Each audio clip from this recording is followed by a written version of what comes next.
ሰላምና ጤና በያላችሁበት ይድረሳችሁ ውድና የተከበራችሁ ቤተሰቦቻችን እንደምን አላችሁልን? ከእናንተው ከሆነው ከአዲስ ስፖርት የዩቲዩብ ቻናላችን ከሁለተኛው ቻናላችን የተለያዩ ስፖርታዊ ጉዳዮችን ልናካፍላችሁ እነሆ ዳግም ተገናኝተናል። ስለምታደምጡን ቆይታችሁንም ከኛ ጋር ስለምታደርጉ እጅጉን ከልብ አድርገን ነው የምናመሰግነው። በዛሬ ፕሮግራማችን የተለያዩ ርዕሰ ጉዳዮችን ወደ እናንተ ማድረሳችንን የምንቀጥል ይሆናል። ውድ ቤተሰቦቻችን በተለይ ደግሞ ከዝውውር ጉዳዮች ጋር በተያያዘ ትልልቆቹ የአውሮፓ ክለቦችን የተመለከቱ እጅግ በርከት ያሉ ስፖርታዊ ጉዳዮች አሁንም እየወጡ ይገኛሉ። እነሱንም ወደ እናንተ ማድረሳችንን የምንቀጥል ይሆናል። በዛሬ ፕሮግራማችን ትልልቆቹን የአውሮፓ ክለቦች የተመለከቱ ትልልቆቹ የአውሮፓ ሚዲያዎች ያወጧቸውን ዘገባዎች ወደ እናንተ እናደርሳለን። እስከ ፕሮግራማችን ፍጻሜ አብራችሁኝ እንድትቆዩ ነው በአክብሮት የምጋብዘው። ፉአድ ባሩ የዛሬውን ፕሮግራም እየመራው ከእናንተ ጋር ቆይታን አደርጋለሁ። አዲስ ስፖርት ልዩ ላይ ትገኛላችሁ። ቻናላችንን ላይክ እንዲሁ ደግሞ ሰብስክራይብ እያደረጋችሁ ቆይታችሁን ከኛ ጋር አድርጉ። ከመሸጋገሪያ በኋላ ተመልሰን በድጋሚ እንመጣለን።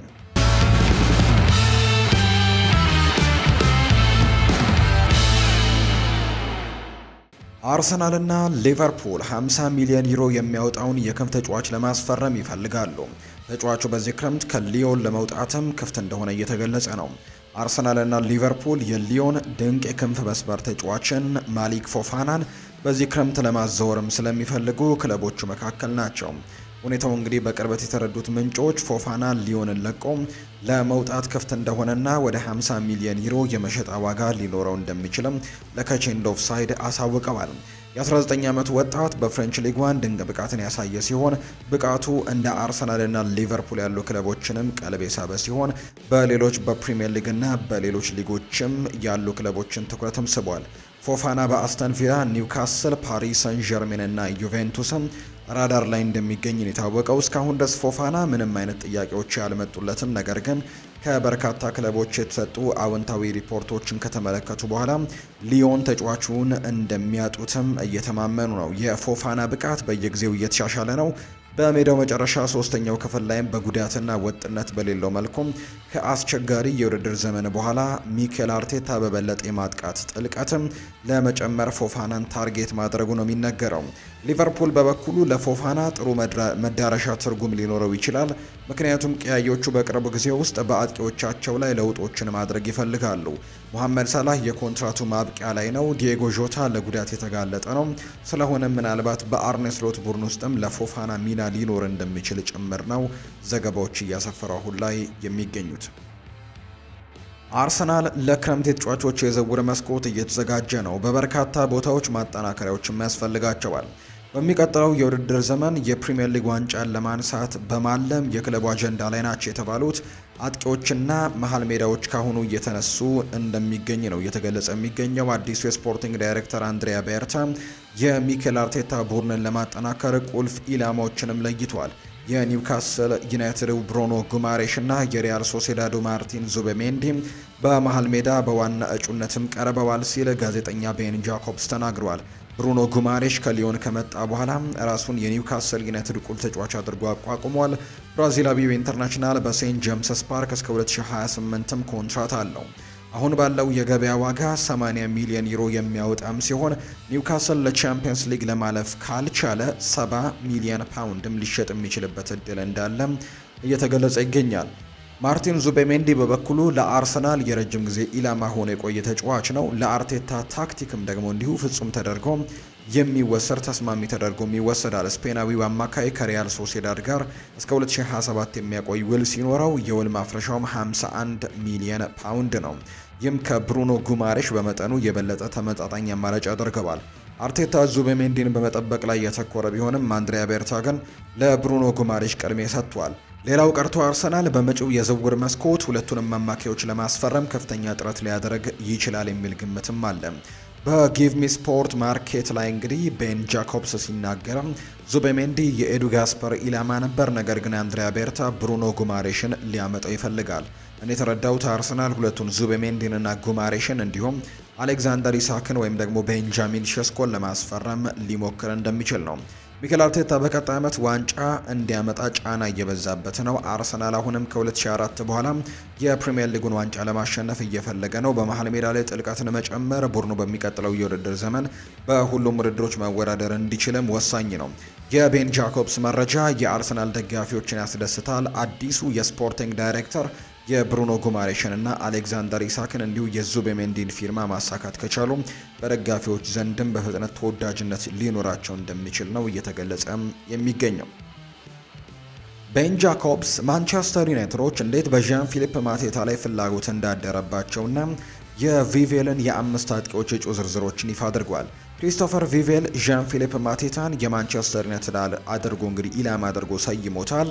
ማንቸስተር ዩናይትዶች የክሪስታል ፓላሱን ኮከብ ተጫዋችም ከሌሎች አራት አጥቂዎች ጋር እጩ ውስጥ ከተዋቸዋል።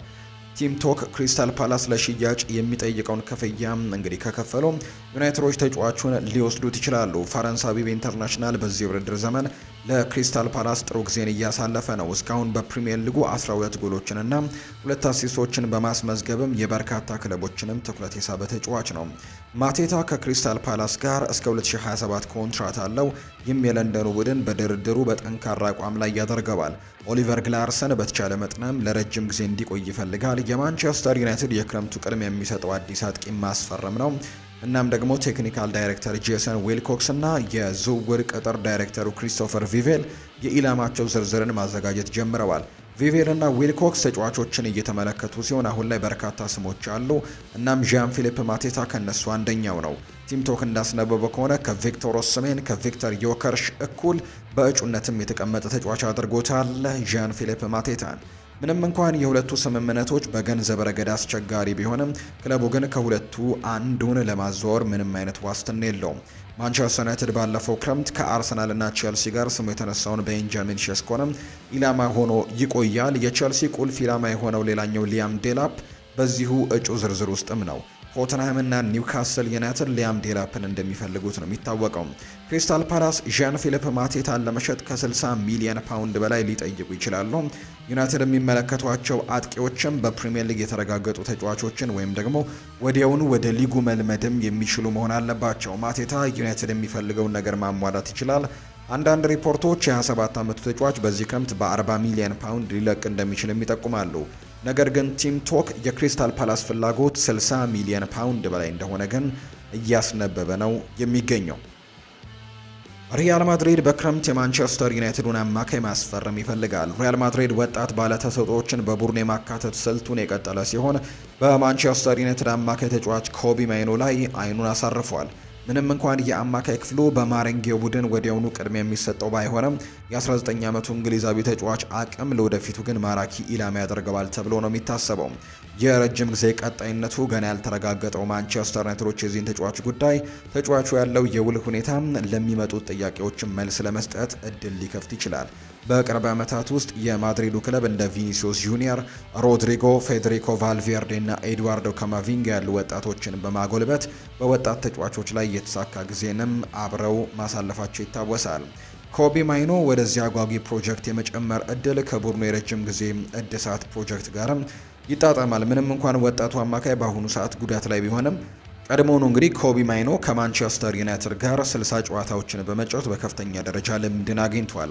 ሪያል ማድሪድ በአሁኑ ሰዓት የመሃል ሜዳውን ማጠናከር አስቸኳይ እንደሆነ ባይቆጥሩትም በኮቢ ማይኖ ላይ ያላቸው ፍላጎት ግን አሁንም ንቁ ነው። በአሰልጣኝ ስታፍ አመኔታ ያተረፈው የዳኒ ሰባዮስ እድገት በእሱ ቦታ አዲስ ተጫዋቾችን የመጨመር ፍላጎት ብዙም ላይሆን ይችላል።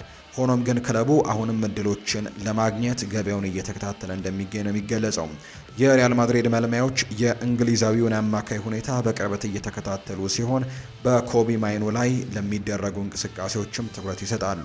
ማንቸስተር ዩናይትድ ቀጣይነቱን ማረጋገጥ ካልቻለ ሪያል ማድሪድ ወደፊት እሱን በቡድናቸው ውስጥም ለማካተት እና ለረጅም ጊዜ ፍላጎታቸውም የበለጠ ይጠናከራል ተብሎ ነው የሚታሰበው። ሪያል ማድሪድ የሊቨርፑልን ኮከብና የቶተንሃሙን ሁለት ተጫዋቾች ጨምሮ 5 ትልልቅ የዝውውር ኢላማዎችን ለይተዋል። ሪያል ማድሪድ በዚህ ክረምት 5 የሚጠጉ የዝውውር ኢላማ ዝርዝሮችን ይዘዋል ተብሏል። ከዚህ ዝርዝር ውስጥም የሊቨርፑልና የቶተንሃም ትልልቅ ስሞችም ያካትታል። ለተወሰነ ጊዜ በሰፊው እንደተዘገበው የስፔኑ ግዙፍ ክለብ የሊቨርፑልን ትሬንት አሌክዛንደር አርኖልድን በነፃ ዝውውር በዚህ ክረምት ለመውሰድ ይፈልጋሉ።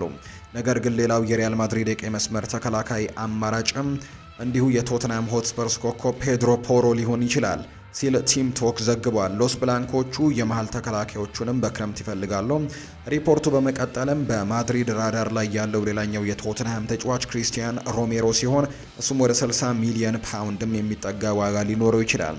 የላሊጋው ግዙፍ ክለብ ሌሎች በመሃል ተከላካይ ክፍል ውስጥም ኢላማዎች እንግዲህ ያሉ ሲሆን በክረምቱ ኮንትራቱ የሚጠናቀቀው የባየር ሌቨርኩሰኑ ጆናታን ታህና የኤቨርተኑ ጀራርድ ብሬዝቫይትም ዝርዝር ውስጥ ይካተታሉ ሲል ነው ቲም ቶክ ያስነበበው። ሪያል ማድሪድ በዚህ ክረምት ከኋላ መስመሩን ለማጠናከር እየጓጉ ይመስላሉ። የካርሎ አንቸሎቲ ቡድን ቀድሞውኑ ግልጽ በአጥቂ ክፍል ላይም በደንብ እንግዲህ የተሞላ ነው። ኬሊያን ምባፔና እንዲሁ ደግሞ ኤንድሪክም ባለፈው ክረምት ወደ ሳንቲያጎ ቤርናቢዮ አቅንተው እንደ ቪኒሲዮስ ጁኒየር እና ሮድሪጎ ካሉ ተጫዋቾች ጋርም ፊት መስመሩን እየመሩ ይገኛሉ። ነገር ግን አሁንም በተከላካይ መስመር በኩል ሪያል ማድሪድ አንዳንድ አስቸጋሪ ጉዳዮችም አሉ። አይደር ሚሊታው እና ደግሞ ዳቪድ አላባ ሁለቱም በጉዳት ምክንያት ብዙ ጨዋታዎችን በተደጋጋሚ እያመለጣቸው ነው። ዳኒ ካርቫሃል የውድድር ዘመኑ አምልጦታል። አሌክዛንደር አርኖልድ ወይም ደግሞ ፔድሮ ፖሮ ለስፔናዊው ጥሩ የረጅም ጊዜ ተተኪዎችም ሊሆኑ ይችላሉ ተብሏል። ቶተንሃም ሆትስፐርስ ቁልፍ ተጫዋቾችን ማቆየት ይፈልጋሉ። እንደ ሮሜሮ እና ፔድሮ ፖሮ ያሉ ተጫዋቾችም የክለቡ የወደፊት ቁልፍ አካልም ናቸው። ለቶተንሃም መጪው ክረምትም በተጫዋቾች መልቀቅ ጉዳይ አስቸጋሪ ወቅት ሊሆንባቸው እንደሚችል ይታመናል። ባየር ሚኒክ ስፔናዊውን ወጣት ለማስፈረም ወደ ፉክክሩ መቀላቀላቸው ተረጋግጧል። ባየር ሚኒክ የአትሌቲኮ ቢልባውን አጥቂ ኒኮ ዊሊያምስን ነው በክረምቱ የዝውውር መስኮት ለማስፈረም በሚደረገው ፉክክር አርሰናልን ተቀላቅለዋል ሲል ጋዜጠኛ ክሪስቲያን ፎልክ በጀርመኑ ጋዜጣ ቢልድ ላይ አስነበበው። አርሰናሎች በዚህ ክረምት ስምምነት ላይ ለመድረስ ከኒኮ ዊሊያምስ ተወካዮች ጋርም ቀድሞውኑ ተገናኝተዋል። ባርሴሎናና ቼልሲዎች የስፔናዊውን ኮከብ ፊርማ ለማግኘትም ባይፈልጉም ነበር። ሆኖም ግን በቅርቡ ባየር ሚኒኮች የዊሊያምስን ዝውውር ተቀላቅለውታል። የቡንደስሊጋው ኃያል ክለብም ከወጣቱ የክንፍ መስመር ተጫዋች በቡድናቸው የመጨመር የፊት መስመራቸውን ለማጠናከር የሚፈልጋሉ። የሊሮይ ሳኔ ኮንትራት በ2024/25 የውድድር ዓመት መጨረሻ ላይ ያበቃል። ኒኮ ዊሊያምስም የሳኔ ጥሩ ምትክ ሊሆን እንደሚችል ይታመናል። ይህ በእንዲህ እንዳለ ሰርጂ gnabryና ኪንግስሌ ኮማን በቪንሰንት ኮምፓኒ ስር በቀጣይ ዓመትም የማይቀጥሉ ይመስላሉ። በዚህም መሰረት ባቫሪያኖቹ የ22 ዓመቱን ተጫዋች ለማስፈረም በጉጉት እየተጠባበቁ ነው። ኒኮ ዊሊያምስ ከአትሌቲኮ ቢልባኦ ጋር ያለው ኮንትራት በ2027 ክረምት የሚጠናቀቅ ሲሆን የውል ማፍረሻውም 60 ሚሊዮን ዩሮ እንደሆነ ነው የሚገመተው። ኒኮ ዊሊያምስ በዚህ የውድድር ዘመን በሁሉም ውድድሮች በ36 ጨዋታዎች 9 ግቦችን አስቆጥሮ 7 አሲስቶችን አድርጓል። ስፔናዊው የመስመር አጥቂ በ2024 የአውሮፓ ዋንጫ ያሳየው ብቃትም በበርካታ ክለቦች ዝውውሩን ቅድሚያ እንዲሰጠው አድርጎታል። ኒኮ ዊሊያምስ በዩሮ 2024 በውድድሩ 6 ጨዋታዎችን ለስፔን ተጫውቷል። 2 ጎሎችን አስቆጥሯል፣ 1 አሲስት አድርጓል። ኒኮ ዊሊያምስ ስፔን እንግሊዝን 2-1 ባሸነፈችበት የፍጻሜ ጨዋታ ላይም ጎል ማስቆጠሩ እንዲሁ የሚታወስ ነው። ኦሌክዛንደር ዚንቼንኮ ከዚህ ሲዝን በኋላ እንግዲህ በአርሰናል ስለሚኖረው የወደፊት ቆይታ እርግጠኛ አይደለም። ኦሌክዛንደር ዚንቼንኮ ስለ ወደፊቱ የአርሰናል ቆይታ እርግጠኛ እንዳልሆነ አምኗል። የዩክሬኑ ሁለገብ ተከላካይ በሰሜን ለንደን ያለው ኮንትራትም በ2025/26 የውድድር ዘመን መጨረሻ ላይ የሚጠናቀቅ ሲሆን እስካሁን ከክለቡ ጋር ስለ ማራዘሚያ ንግግር እያደረገ አይደለም። ስለሆነም ከዚህ የውድድር መጠናቀቅ በኋላ ኮንትራቱ ሊጠናቀቅ ዓመት ብቻ ይቀርባል። ዚንቼንኮ ከማንቸስተር ሲቲ በ2022 አርሰናሎችን ከተቀላቀለ በኋላ የ28 ዓመቱ ተጫዋች በተደጋጋሚ በደረሰበት ጉዳትና የአካል ብቃት አለመመጣጠንም የሚጠበቀውን ያክል ለአርሰናሎች መስጠት አልቻለም። በዚህም መሰረት ሚኬል አርቴታ በክረምቱ ሊሸጠው እንደሚፈልግ ነው የተናገረው። ተጫዋቹ በቀጣይ ዓመት መጫወቻ ጊዜው ወደሚሰጠው ክለብም ለማምራት ዝግጁ እንደሆነ ነው የሚነገረው። ከዚንቼንኮ ጋር በተደረገ ቃለ መጠይቅም የቀድሞ የማንቸስተር ሲቲ ተከላካይ ከ2024/25 የውድድር ዘመን በኋላ በክለቡ ስለመቆየቱ ምንም አይነት ሀሳብ እንደሌለው አምኗል። እውነት ለመናገር ቀጣይ ዓመት በአርሰናል አለመሆኔን እስካሁን አላውቅም። ባውቅ ኖሮ ልናገር ይችል ነበር። እስከ ውድድር ዘመኑ መጨረሻ ድረስ የሚቀር ረጅም መንገድም አለ ሲል ነው የሚናገረው። እኔ እንደማስበው እያንዳንዱ ጨዋታ የመጨረሻ ጨዋታ እንደሆነ እያሰብኩኝ ይጫወታለሁ። በእግር ኳስ ውስጥ ምን እንደሚሆን አይታወቅም። በእውነቱ የዚህ አስደናቂ ቡድን አባል በመሆኔ በጣም ደስተኛ ነኝ። ከነዚህ ሰዎች ጋር መቀራረቤም በእውነት ደስታን ፈጥሮልኛል። ቡድኑና ዋና አሰልጣኙ በሚፈልጉኝ ጊዜም እኔ እገኛለሁ። በፈለጉት ቦታ ላይ እኔ እነሱን ለመርዳት እገኛለሁ ሲልም ነው የተናገረው። ዩክሬናዊው ተከላካይ በዚህ ሲዝን 17 ጨዋታዎችን ለአርሰናል አድርጎ 1 ጎል አስቆጥሯል። በዚህ ሲዝን በፕሪሚየር ሊጉ ለአርሰናል የጀመረው 2 ጨዋታዎችን ብቻ ነው። ስለሆነም የዚንቼንኮ መልቀቅ አያስገርምም። አርሰናል አሁን ላይ በግራ መስመር በኩል 4 አማራጮችም ያሉት ሲሆን ሁለቱ ዚንቼንኮ እና ኬራን ቲርኒ በክረምቱ እንደሚለቁ ነው የሚጠበቀው። ታማኙ ጋዜጠኛ ዴቪድ ኦርነስቲን እንዳለው ከሆነ ባርሴሎና የሊቨርፑሉን የመስመር አጥቂ ሉዊስ ዲያዝ ላይ ትክክለኛ ፍላጎት አላቸው። ኮሎምቢያዊው የፊት መስመር ተጫዋች በአመቱ መጨረሻ 13 ጎሎችን አስቆጥሮ 5 ለጎል የሆኑ ኳሶችን ማቀበል በቀያዮቹ ቡድን ውስጥም በጥሩ አቋም ላይ ይገኛል። ዲያዝ ከመርሲሳይዱ ክለብ ጋር እስከ 2027 የሚያቆይ ኮንትራት ቢኖረውም የተጫዋቹ የዝውውር ሂደት ግን በተመለከተ ግን ግምቶች እየታዩ ነው። ሊቨርፑል ከተጫዋቹ ጋር ስለ እድሳት ጉዳይ ላይም ከወዲሁ እየተነጋገረ እንደሆነ ተሰምቷል። ሆኖም ግን ያ ወሬ አልቆመም። ባርሴሎና ከ28 ዓመቱ ተጫዋች ጋር ተያይዟል። የካታላን ቡድን የተጫዋቹን የረጅም ጊዜ ፈላጊዎች ናቸው። ነገር ግን የዝውውር ሂደቱ እስካሁን ተግባራዊ መሆን አልቻለም። የላሊጋው ቡድን ራፊኒሃ ትልቅ ብቃቱን ቢያሳይም አዲስ የግራ አጥቂ ፍለጋ ላይ ናቸው። የአትሌቲኮ ቢልባው ኒኮ ዊሊያምስ ቀዳሚ ኢላማ ተብሎ ይታሰብ የነበረ ቢሆንም አሁን ላይ ግን ከኒኮ ዊሊያምስ በላይ ሉዊስ ዲያዝን በራዳራቸው ላይ እንደያዙት ነው የሚታመነው። ዳቪድ ኦርነስቲን ከዛ አትሌቲክ በጥያቄና መልስ ላይም ሲናገር ብሉግራናዎቹ ለኮሎምቢያዊው ተጫዋች እውነተኛ ፍላጎት እንዳላቸው አጥብቆ ተናግሯል። ባርሴሎና ከሉዊስ ዲያዝ ጋር ለረጅም ጊዜ ሲያያዝ ቆይቷል። እሱ ዘንድም ያላቸው አድናቆት እውነተኛ ነው ሲል ዳቪድ ኦርነስቲን ተናግሯል። ሊቨርፑል በክለቡ ከአዲዳስ ጋር እንግዲህ ትልቅ ስምምነት ተደርጓል። ይህም ደግሞ ሉዊስ ዲያዝን በአዲስ ውል ለመገናኘት ይረዳቸዋል። ከኮሎምቢያዊው በጀርመኑ ስፖርት ትጥቅ አቅራቢ ከሚወክሉ በጣም ታዋቂ ኮከቦችም አንደኛው እንደሆነ ነው የሚታወቀው። በተጨማሪም ባርሴሎና በዚህ ክረምት የሊቨርፑልን አጥቂ እንደሚፈልጉ ነው የሚነገረው። የሊቨርፑሉ የፊት መስመር ተጫዋች የሆነው ዳርዊን ኑኔስ ራሱን ለባርሴሎና አቅርቧል ሲል ፊጂያስ ዶትኔት ዘግቧል። ዩራጓዊው አጥቂ በ2022 አንፊልድ ከመጣ በኋላ ተስፋ አስቆራጭ ጊዜን አሳልፈዋል። ዳርዊን ኑኔስ 40 ግቦችን በ135 ጨዋታዎች ለቀያዮቹ ያስቆጠረ ሲሆን በአርነ ስሎት ስር ከዚህ በኋላ ቋሚ ተጫዋች አይሆንም። የመርሲሳይዱ ክለብ በዚህ ክረምትም ዳርዊን ኑኔስን መሸጥ ይፈልጋል። የ25 ዓመቱ አጥቂ የመጫወቻ ጊዜ ፍለጋና ሊቨርፑል ለቆ የመውጣት ፍላጎት ያለው ሲሆን ወደ ካምፕኑ የመዞር ፍላጎትም አለው። ባርሴሎና ግን በጉዳዩ ላይ እስካሁን ውሳኔ ሊሰጥ አልቻለም። ካታላኖቹ ሮበርት ሌቫንዶስኪን ለመተካት አዲስ 9 ቁጥር ለማግኘትም በዚህ ክረምት በገበያ ላይ መሆናቸው አይቀርም። ነገር ግን የትኛውም አጥቂ እንደሚያመጡ ግን እስካሁን እርግጥ አልሆነም። ሌቫንዶስኪ በዚህ ዓመት ነሐሴ እንግዲህ 37 ዓመቱን ይሞላዋል። በባርሴሎና ለረጅም ጊዜ ይቀጥላል ተብሎ አይጠበቅም። የላሊጋው ቡድን በአጥቂ ክፍል ውስጥም ጥሩ ጎል አስቆጣሪን ይዞ ለመቀጠል ትልቅ አጥቂ ማምጣትም ይፈልጋሉ። የዳርዊን ኑኔስ ዝውውር ግን ተጫዋቹ በቅርብ ጊዜ ካመጣቸው ወይም ካጋጠማቸው ችግሮች አንጻር ለባርሴሎና አስደሳች ላይሆን እንደሚችል ነው የሚታመነው። የቀድሞ የማንቸስተር ዩናይትድ የክንፍ ተጫዋች ሊ ካርስሌ እንግዲህ ሊ ሻርፕ ጆሹዋ ዘርክዚን አሞግሶታል። እኔ ትልቅ የጆሹዋ ዘርክዚ ደጋፊ ነኝ። ጆሹዋ ዘርክዚን በጣም ወድጄዋለሁ። ኳሶችን ሲይዝ ተጫዋቾችን አልፎ የሚሄድ ይመስለኛል። ኳሱንም በምቾት ይይዛል። ግብ ማስቆጠር ላይ ደካማ ቢሆንም ኳሶችን ለመሞከር የሚያይበት አንግል ግን አስገራሚ ነው። አንዳንድ ያስቆጠራቸውን ኳሶች ቀለል የሚመስሉ ነገር ግን አስደናቂ ጎሎች ናቸው። እኔ እንደማስበው እሱ በፍጥነት ከቡድኑ ጋር ሲላመድና ራሱን በትክክል ሲያሟላ እናም በቡድኑ ውስጥም ተወዳጅና ስሜት ቀስቃሽ ተጫዋች ይሆናል ብዬ አስባለሁ። ስለዚህም ጆሹዋ ዘርክዚ ልንንከባከበው ይገባል እላለሁ። እሱ በብዙ ጫናዎች ተከቦ አሁን ላይ አስደሳች መሆን የቻለ ተጫዋች ሲሆን ከዚህ በላይ ደግሞ ተሳክቶለት ማየት ፈልጋለሁ ብሏል።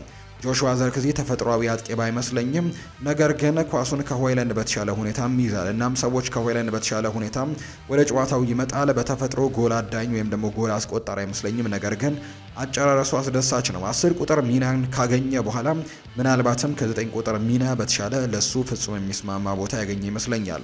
ከአሌሃንድሮ ጋርናቾ፣ ኮቢ ማይኖና ፓትሪክ ዶርጉ መካከል የትኛው የዩናይትድ ተጫዋች ውጤታማ እንደሚሆን እንዲሁ ደግሞ እንዲመርጥም ሊ ሻርፕ ጥያቄ ቀርቦለት እኔ እንደ ጋርናቾ እወደዋለሁ። የጋርናቾ ፍጥነትን እወደዋለሁ። በሰከንድ ውስጥም ጨዋታዎችን ከመከላከል ወደ ማጥቃት የመቀየር አቅም አለው።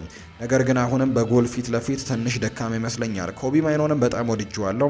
ማይኖ በኳሱ ላይ የሚገርም ነገር ያለው ይመስለኛል።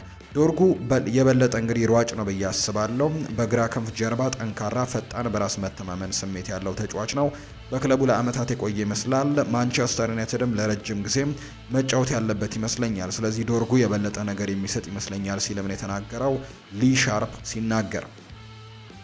አርሰናል በአውሮፓ ቻምፒየንስ ሊግ ሩብ ፍጻሜ ከሪያል ማድሪድ ጋር ከሚያደርጉት ጨዋታ በፊት አንድ ተጫዋቻቸውን ያገኛሉ። ሚኬል አርቴታ ቡካዮ ሳካ በኤምሬትስ ኤፕሪል 8 ከሚደረገው የመጀመሪያው ጨዋታ አስቀድሞ ከጉዳት ማገገሙን እያጠናቀቀ መሆኑን ገልጿል። ታህሳስ ላይ አርሰናል ክሪስታል ፓላስን 5-1 ባሸነፈበት ጨዋታ ላይ የጅማት ጉዳት አጋጥሞት ለወራት ከሜዳ ርቆ የነበረው እንግሊዛዊው ኮከብ ቀዶ ጥገና በማድረጉ ላለፉት ወራትም 18 ጨዋታዎች አልፈውት ነበር። አሁን ላይ ሚኬል አርቴታ ከሪያል ማድሪድ ጨዋታ በፊትም የክም ተጫዋች ወደ ሜዳ ሊመለስ እንደሚችል ተስፋ እንዳለው ገልጿል። በሚቀጥለው ሳምንት ለአርሰናል የልምምድ ቦታ ላይ ይኖራል ከተጠበቀው ጊዜ ቀደም ብሎ በሜዳ ላይ ልምምዶችን ከቡድን አጋሮቹ ጋር እንደሚያደርግ ተስፋ እናደርጋለን። ይህም እንግዲህ ማለት ከኳስ ጋር ሁሉንም ነገር ይሰራል፣ ለጨዋታውም ዝግጁ ነው ማለት ነው። እናም ትንሽ መጠበቅ አለብን ብሏል። በሜዳው ላይ በግሉ በመስራት ብዙ ነገሮችን ሰርቷል።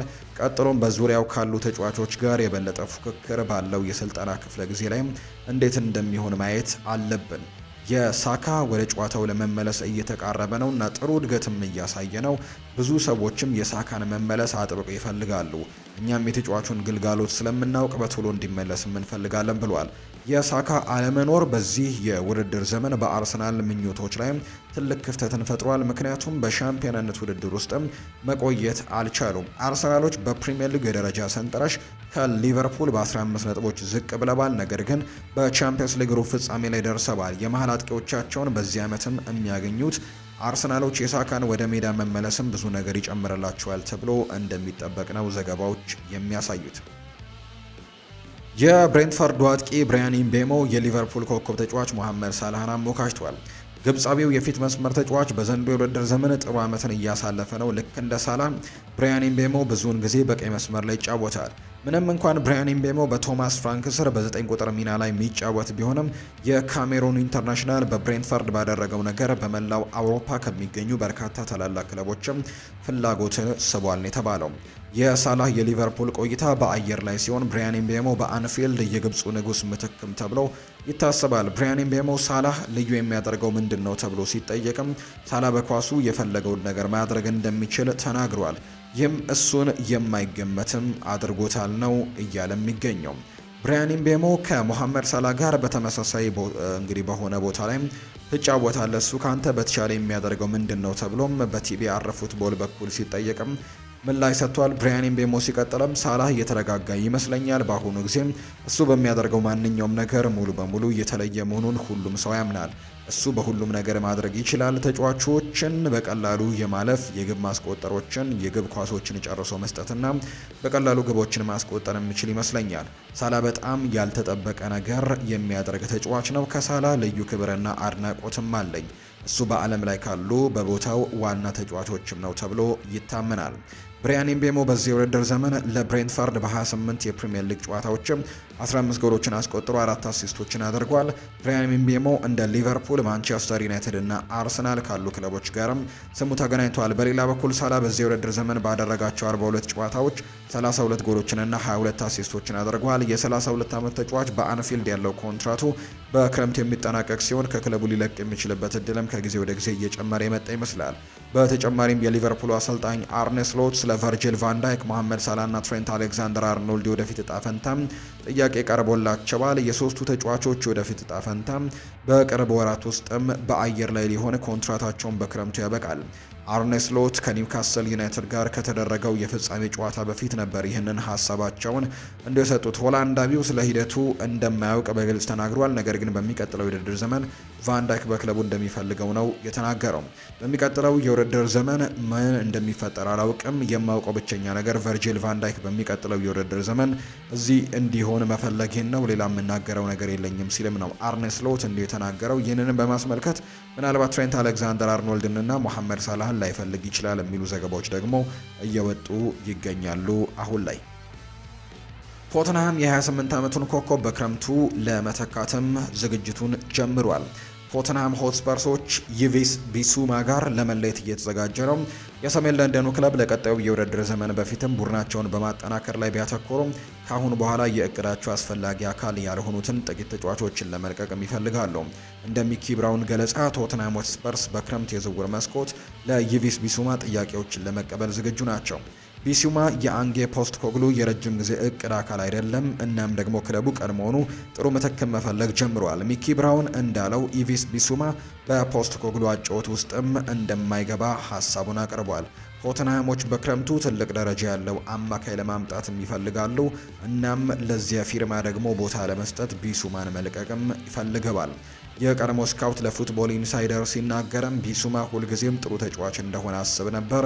ቢሱማ ለአንድ ክለብም እውነተኛ ሀብት ሊሆን ይችላል። ነገር ግን የቢሱማ ቅርጽም በእውነት በቶተንሃም ጥሩ ያልሆነና የማይወደድ ነው። ፖስቴኮግሉ ለማድረግ እየሞከረ ካለው ነገር ጋር የሚስማማ አይመስለኝም። እናም በእውነቱ የረጅም ጊዜ የእቅዶቹ አካል አይሆንም ሲልም ነው የተናገረው። በዚያ ቦታ ላይ ፖስቴኮግሉ የሚመርጣቸው ሌሎች አማራጮች ያሉት እናም ደግሞ አንድን አማካይ ለማስፈረም እንደሚፈልጉ ሰምቻለሁ። ስለዚህም መስኮቱ ሲከፈትም ለይቪስ ቢሱማ ሽያጭም ክፍት ይሆናሉ ብዬ አስባለሁ።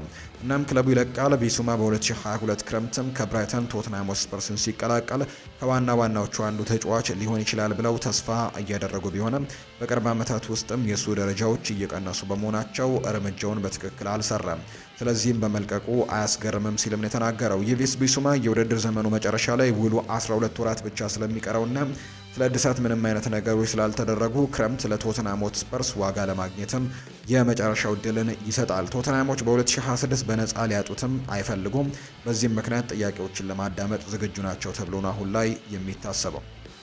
የተወደዳችሁና የተከበራችሁ ቤተሰቦቻችን ለዛሬ ያዝንላችሁ አዳዲስ ስፖርታዊ ጉዳዮቻችን እነዚህን ይመስላሉ። ስላደመጣችሁን ቆይታችሁንም ከኛ ጋር ስላደረጋችሁ እጅጉን ከልብ አድርገን ነው የምናመሰግነው። ፉአድ ባህሩ ፕሮግራሙን እየመራው ከእናንተ ጋር ቆይታን አድርጌያለሁ። በነገው ፕሮግራማችን ሌሎች ርዕሰ ጉዳዮችን ይዘን ዳግም ተመልሰን የምንገናኝ ይሆናል። ፉአድ ባህሩ ከእናንተ ጋር ቆይታን አድርጌያለሁ። በነገው ፕሮግራማችን ዳግም ተመልሰን እንገናኛለን። መልካም ጊዜ እንዲሆንላችሁ ነው በአክብሮት የምመኘው።